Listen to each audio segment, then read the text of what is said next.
छत्तीसगढ़ विधानसभा में इन दिनों गजब हो रहा है। बीजेपी सरकार के मंत्रियों को अब रोज पक्ष और विपक्ष दोनों के विधायक घेर रहे हैं। कोंडागांव के सोलर लाइट की खरीदी में भ्रष्टाचार का मुद्दा आज सदन में बीजेपी की विधायक लता उसेंडी ने उठाया। कांग्रेस सरकार में हुई इन लाइटों की खरीदी को लेकर जब हंगामा बढ़ा तो मंत्री रामविचार नेताम को विधानसभा की कमेटी से इसकी जांच करने की घोषणा करनी पड़ी। देखिए क्या हुआ छत्तीसगढ़ विधानसभा में आज।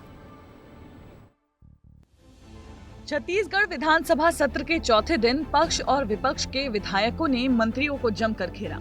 बीजेपी विधायक लता उसेंडी ने कोंडागांव के सोलर लाइट की खरीदी में भ्रष्टाचार का मुद्दा उठाया। कांग्रेस सरकार में हुई इन लाइटों की खरीदी को लेकर बीजेपी विधायक लता उसेंडी सहित अन्य लोगों ने जमकर सवाल किए। आखिर में मंत्री रामविचार नेताम को इस पूरे मामले पर विधानसभा की कमेटी से जांच करने की घोषणा करनी पड़ी।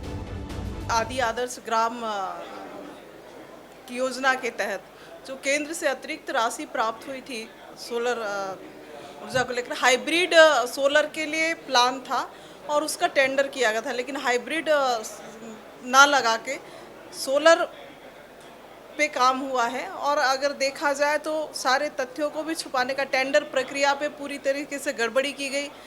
उनके मांग के अनुरूप उसे जांच कराने के लिए सहमति दी।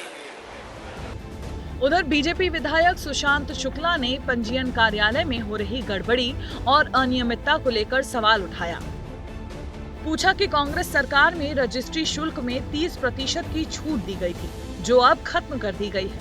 इस पूरे मामले पर मंत्री ओपी चौधरी ने कहा कि पूरी प्रक्रिया को पारदर्शी बनाने के लिए ऑनलाइन सिस्टम लगाया जा रहा है। मंत्री से एक छोटा सा प्रश्न है कि आपने पूर्व सरकार ने 30% की स्टाम्प ड्यूटी में छूट दे दी,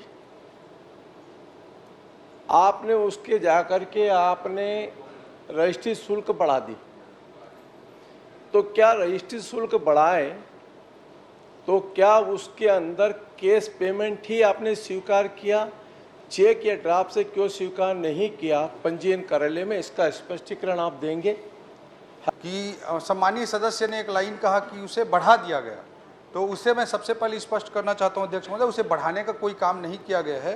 पिछले सालों में, पिछली सरकार के समय में 30% की छूट गाइडलाइन रेट को कम कर दिया गया था।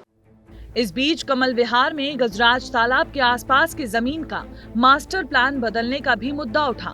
विधायक राजेश मूढ़त ने कहा कि कांग्रेस सरकार ने मास्टर प्लान में छेड़छाड़ की और उसे प्राइवेट कंपनी के हाथों में दे दिया गया।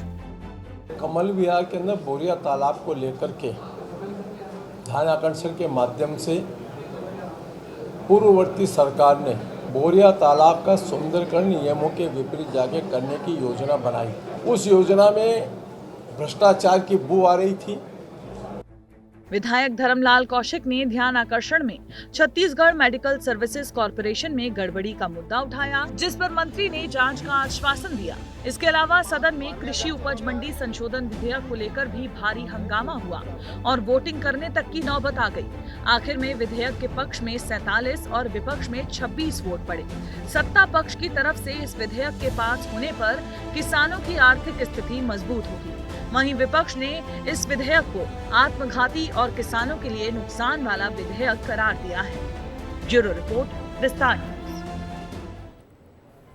वैसे छत्तीसगढ़ विधानसभा में रोज हो रहे सवाल जवाब से सत्ता पक्ष विपक्ष के विधायक तो बहुत खुश हैं, मगर परेशानी उन अफसरों की हो रही है जिनके विभागों में पिछले सालों में जमकर भ्रष्टाचार हुआ है। वैसे भी सरकार बदलने के बाद सत्ता पक्ष के विधायक पुरानी सरकार के भ्रष्टाचार के दबे पुराने मामलों को उखाड़ते हैं और जांच करवाने की मांग कर विपक्ष को दबाव में लाते हैं। छत्तीसगढ़ विधानसभा में इन दिनों रोज यही हो रहा है।